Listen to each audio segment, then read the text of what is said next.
Good morning. At least it's morning here. And it's hump day, which means it's Wednesday. And I'm going to do the next lesson in the Bible study for 52 weeks, year-long Bible study. And Wednesday, we're supposed to read Genesis chapter 30, 31, 32, and 33.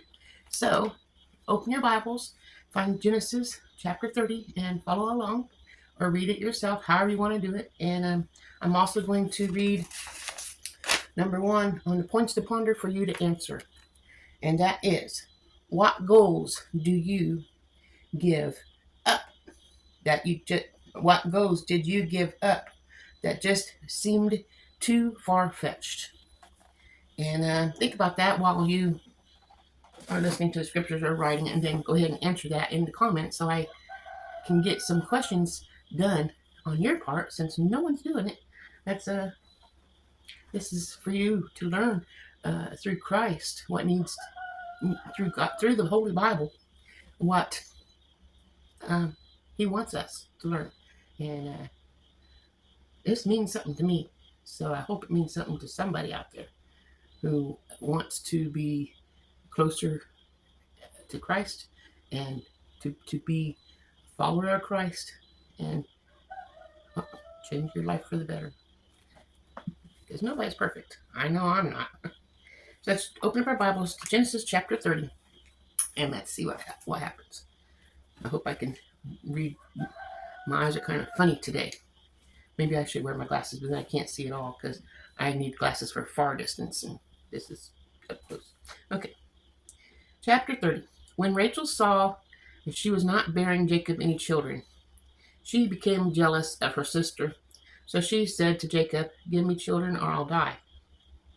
Jacob became angry with her and said, "Am I in the place of God who has kept you from having children?" Then she said, "Here is Bilhah, my servant. Sleep with her so that she can bear children for me, and I too can build a family through her." So she gave him her servant Bilhah as a wife. Jacob slept with her, and she became pregnant and bore him a son. Wonder why they only have sons and no daughters when there's girls out there too. So anyway, then Rachel said, "God has benedicted me. He has listened to my plea and given me a son." Because of this, she named him Dan. Rachel's servant Bilhah conceived again and bore Jacob a second son. Then Rachel said, "I have had a great snuggle with my sister, and have won." So she named him Nephtali. I hope I pronounced that right. When Leah saw that she had stopped having children, she took to servant uh, Zilpah and gave her to Jacob as a wife. Leah's servant Zilpah bore Jacob a son. Then Leah said, "What good fortune!" So she named him Gad. Leah's servant Zilpah bore Jacob a second son. Then Leah said, how happy I am. The woman will call me happy." So she named him Asher. Okay. During wheat harvest, Reuben went out into the fields and found some mandrake plants, which he brought to his mother Leah. Rachel said to Leah, "Please give me some of your son's mandrakes." But she said to her, "Wasn't it enough that you took away my husband? Will you take my son's mandrakes too?" "Very well," Rachel said. He can sleep with you tonight in return for your son's mandrakes." So when Jacob came in from the fields that evening, Leah went out to meet him. "You must sleep with me," she said. "I have hired you with my son's mandrakes." Got some strange ways back then, nowadays too. uh, so she slept with her. So he slept with her that night. God listened to Leah, and she became pregnant and bore Jacob a fifth son. And Leah said, "God has rewarded me for giving my servant to my husband." So she named him Issachar. Leah conceived again and bore Jacob a sixth son. Then Leah said, God has presented me with a precious gift. This time my husband will treat me with honor because I have bore him six sons. So she called him Zebulun. Sometime later, she gave birth to a daughter. Wow. First time I heard a daughter being born. Sometime later, I lost it. There.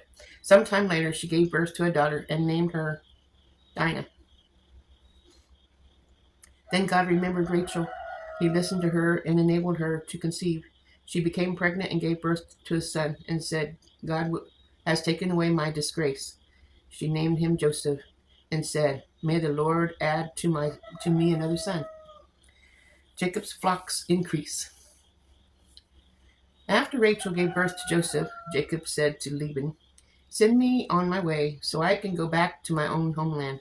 Give me my wives and children, for whom I have served you, and I will be on my way. You know how much work I've done for you. But Laban said to him, If I have found favor in your eyes, please stay. I have learned that definition that the Lord has blessed me because of you. He added, Name your wages, and I will pay thee. Jacob said to him, You know how I have worked for you, and how your livestock has fared under my care.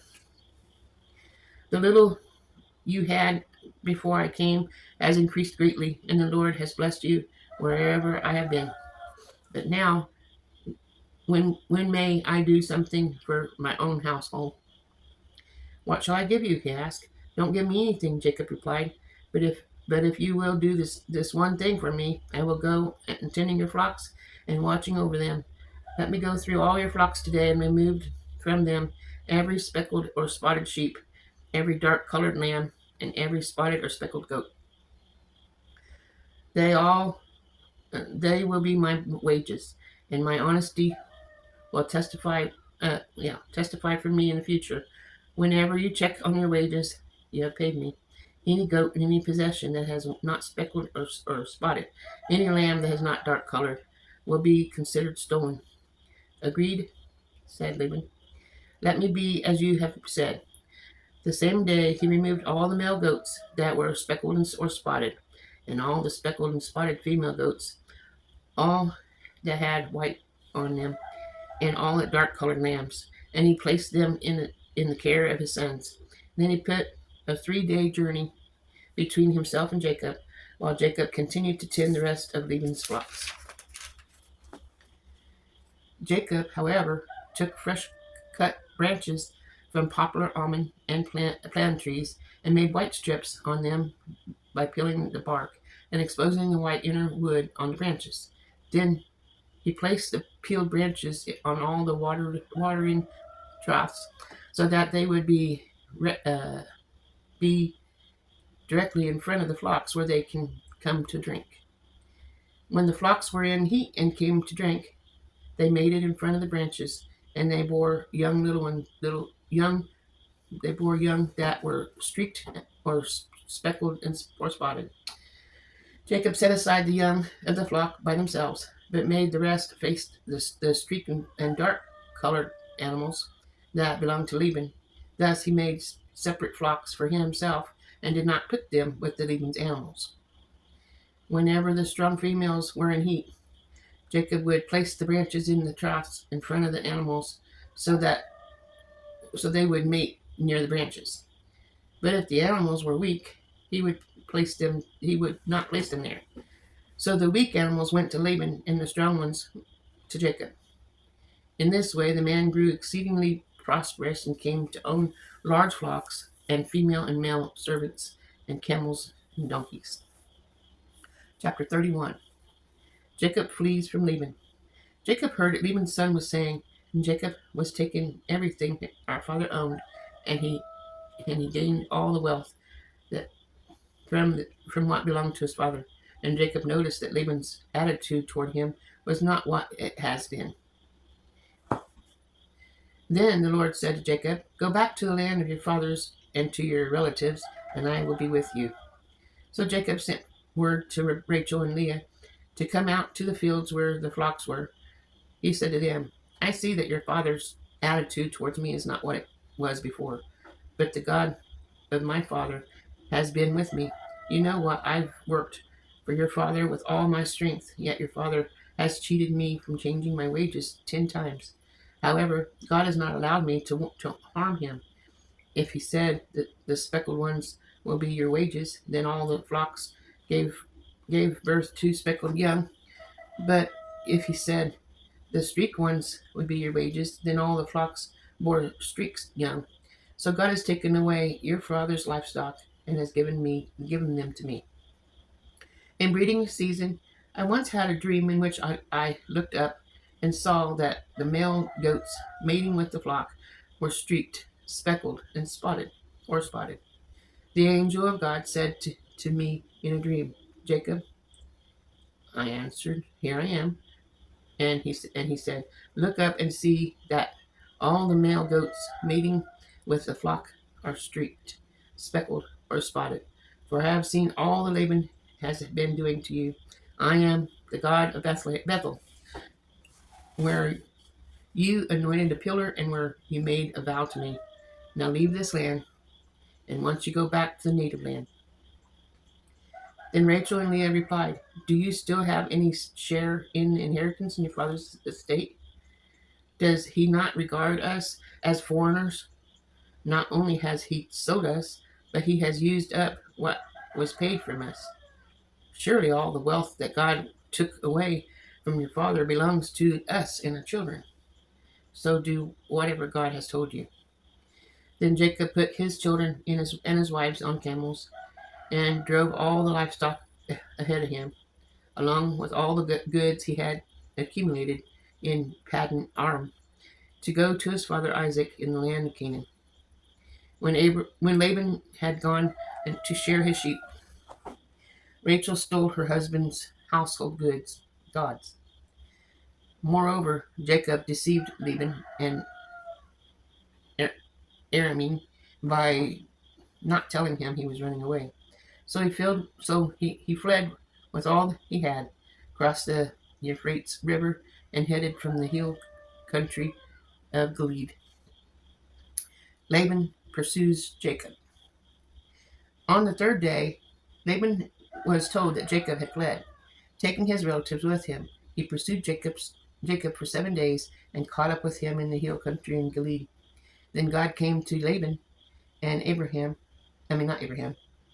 Aram in a dream at night and said to them, Be careful not to say anything to Jacob, either good or bad.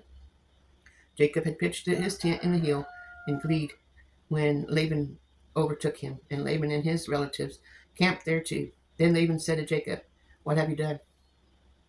You deceived me, and you carried off my daughters like captives in war. Why did you run off secretly and deceive me?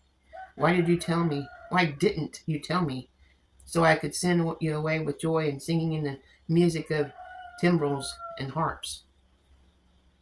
You didn't even let me kiss my grandchildren and my granddaughters goodbye. You have done a foolish thing.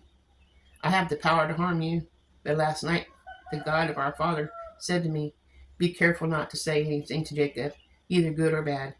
Now you have gone off because you longed to return your father's household. But why did you steal my gods?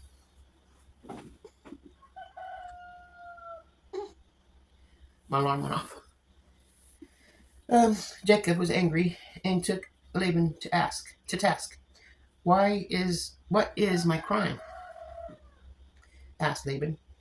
How have I wronged you that you hunt me down? Now that you have searched through all my goods, what have you found that belongs to your household? But in here, in front of your relatives and mine, and let them judge between the two of us. I have been with you for 20 years now. Your sheep and goats have not miscarried, nor have I eaten rams from your flocks. I did not bring your animals tore with wild beasts. I bore the loss myself, and you demanded payment from me for whatever was stolen by day and night. This is my situation. The heat consumed me in the daytime and the cold at night, and sleep fled from my eyes. It was like this for 20 years I was in your household. I worked from for you 14 years for your 2 daughters and 6 years for your flocks, and you changed my wages 10 times. If the God of my father, the God of my Abraham, and the fear of Isaac had not been with me, you would surely have sent me away empty handed. But God has seen my hardship and the toil of my hands, and last night he rebuked you. Laban answered Jacob, the women of your daughters, the children are my children. The women are my daughters, the children are my children, and the flocks are my flocks. All you see is mine. Yet what can I do today about these daughters of mine, or about the children they have borne? Come now, let's make a covenant, you and let I serve as a witness between us. So Jacob took a stone and set it up as a pillar. He said to his relatives, gather some stones so that this take stones and pile them on a heap. And they ate there by the heap. Laban called it Jegar Sa'adath. Datha. Sa'datha. I hope I said it right. And Jacob called it Gilead. Laban said, this heap is a witness between you and me today. That is why it's called Gilead. It was also called Mespah, because he said, may the Lord keep watch between you and me when we are away from each other. If you mistreat my daughters, or if you take any wives besides my daughters, even though no one is with us, remember that God is a witness between you and me. Laban also said to Jacob, here is the heap, and here is the pillar I have set up between you and me. This heap is a witness, and this pillar is a witness. Then I will not go past the heap to your side to harm you, and you will not go past the heap and pillar to my side to harm me. May the God of Abraham and the God of Noah and the God of their father judge between us. So Jacob took an oath in the name of the fear of his father Isaac. He offered a sacrifice wherein in the hill country and invited his relatives to a meal. After they had eaten, they spent the night there. Early the next morning, Laban kissed his grandchildren and his daughters and blessed them. Then he left and returned home. Chapter 32. Jacob prepares to meet Esau. Jacob also went on his way, and the angels of God met him. When Jacob saw them, he said, this is a camp to God. Yet, this is a camp of God. So he named this place Mahanaim. Jacob sent messengers ahead of him to his brother Esau in the land of Seir, the country of Edom. He instructed them, this is what you are to say to the Lord Esau. Your servant Jacob says, I have been staying with Laban and have remained there till now. I have cattle and donkeys, sheep and goats, males and female servants. Now I am sending this message to my Lord, that he may find favor in your eyes. When the messenger returned to Jacob, they said, we went to your brother Esau, and now he's coming to meet you, and 400 men are with him. In great fear and distress, Jacob divided the people who were with them into 2 groups, and the flocks and herds and camels as well. He thought, if Ishmael comes to attacks one group, the group that is left may escape. Then Jacob prayed, O God of the father Abraham, God of my father Isaac, Lord, who said to me, go back to the country of your relatives, and I will make you prosper. I am unworthy of all the kindness and faithfulness you have shown your servant.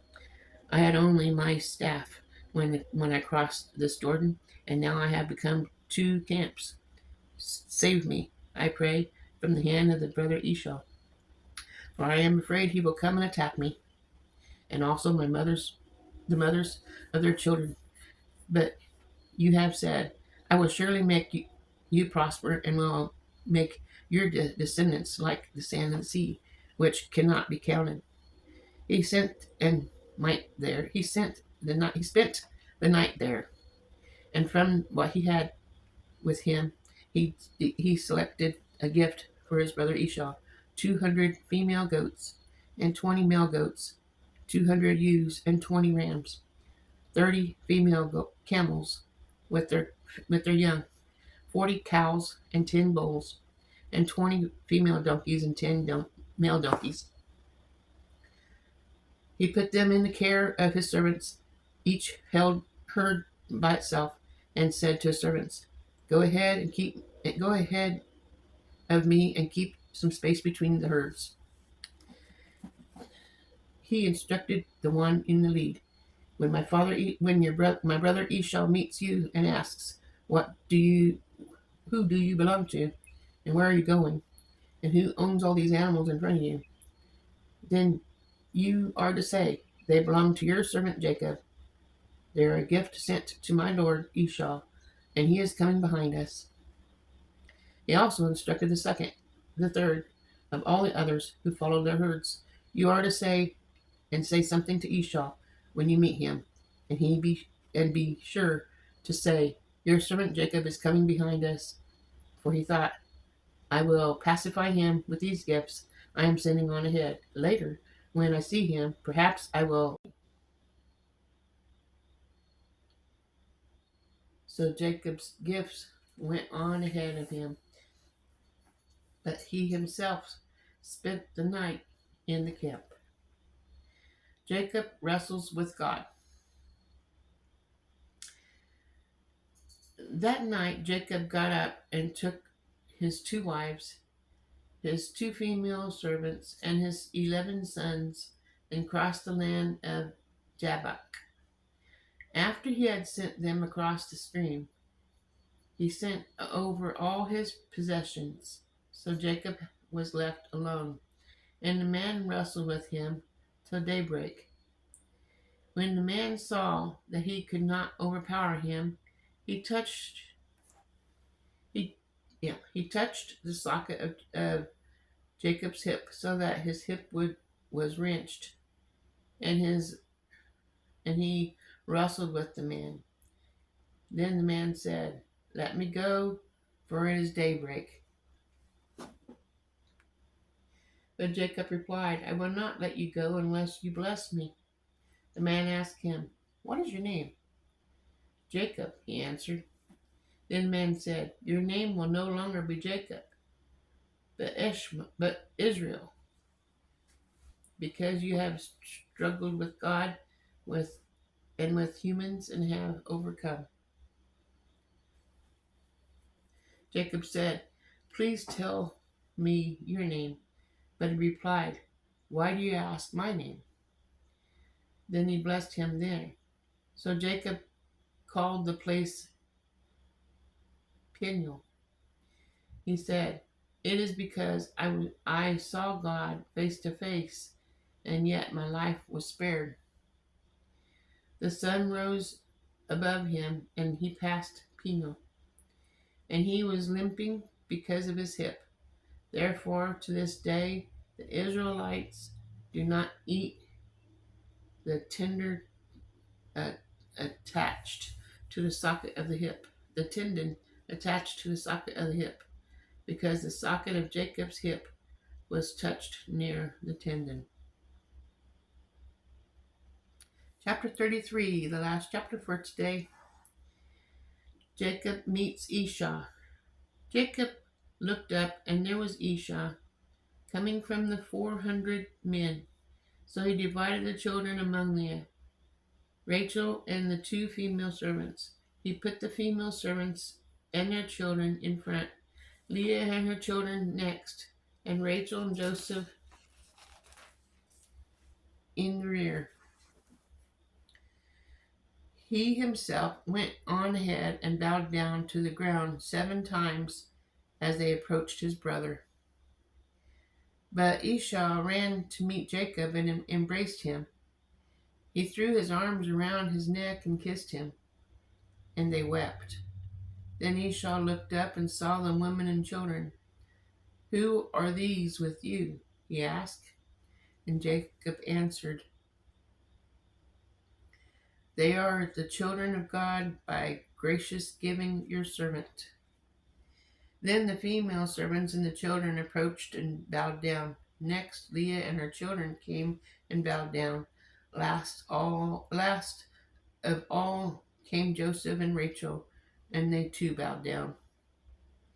Esau asked, "What's the meaning of all these flocks and herds I I I met?" "To find favor in your eyes, my lord," he said.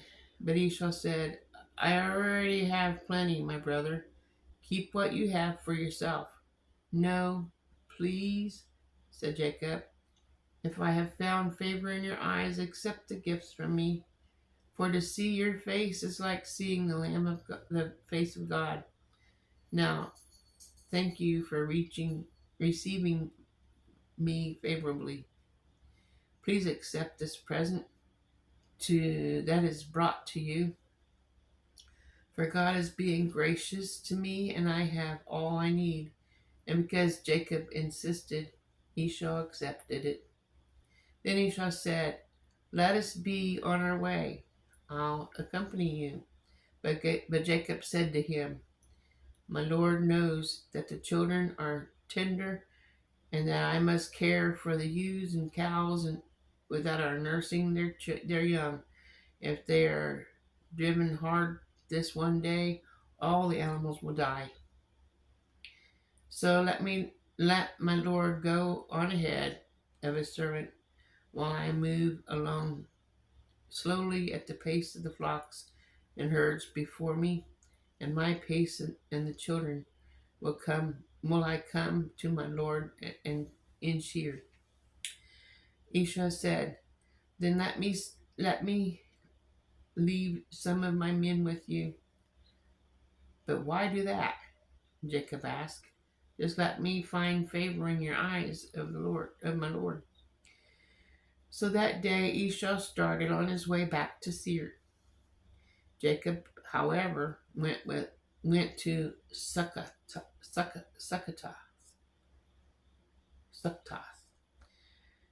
where he built a place for himself and made shelters for his livestock.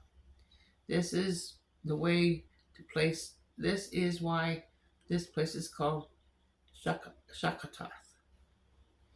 After Jacob came to Paddan Aram, he arrived safely in the city of Shechem and in Canaan, and camped whenever within sight of the city. For 100 pieces of silver he bought from the sons of Hamor, the father of Shechem, the plot of ground where he pitched his tents. And there he set up an altar and called it El Elor Israel. And that's the end of chapter 33. So, Hump Day is going to be a good day. Lots of good things in the Bible I read.